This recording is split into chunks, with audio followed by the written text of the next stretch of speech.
What if one phone call had changed everything?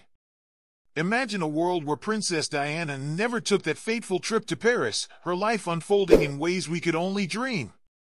Diana, now the Duchess of Ulster, lowered her iPad after reading about the late Mohammed Al Fayed's misdeeds.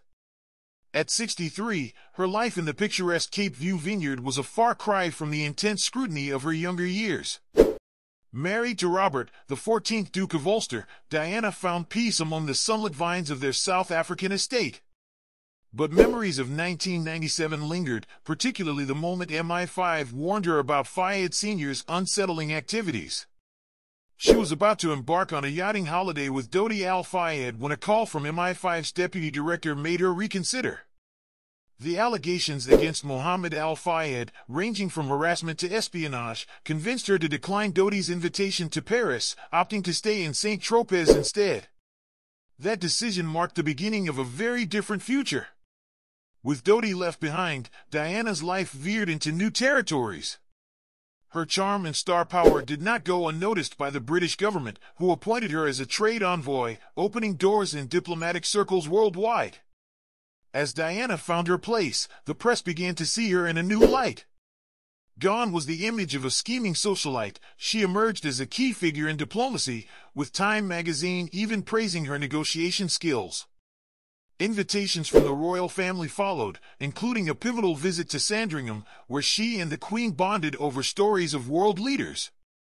At 36, Diana hit her stride. By the late 90s, Diana met Robert Ulster during a wine exporters conference in Paris.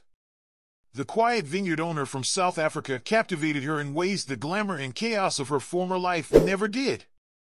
They married in Cape Town with Archbishop Desmond Tutu officiating and Elton John providing music for the occasion.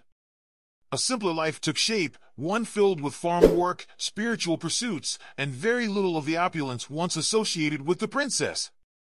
Diana even found it in her heart to support Charles's eventual marriage to Camilla, forgiving the past in the process. Life was not without its echoes of the past, as Harry brought Meghan Markle home to meet his mother. However, the relationship was short-lived, and Harry eventually married a Namibian woman, settling into a life far from the royal spotlight. William and Catherine stayed busy with their roles in Britain, while Diana enjoyed the peace of being a former princess content in her new role as a vintner's wife. The BBC scandal involving the Bashir interview resurfaced, but Diana, far removed from the turmoil, chose not to rehash old wounds. The chaotic glamour of the 1980s and 90s seemed like a distant world. Now, surrounded by the red dust and wildlife of Africa, Diana could only be grateful for the call from MI5 that had redirected her path. She was happier here, living a life of simplicity and authenticity. The fate she narrowly escaped belonged to another timeline, and as the sun set over the Cape, she knew it was better this way. Diana's life could have ended tragically in Paris, but instead, she found a peaceful, fulfilling existence far from the glare of fame. It makes one wonder how a single decision can rewrite the course of history. Sometimes, walking away from danger is the bravest choice of all.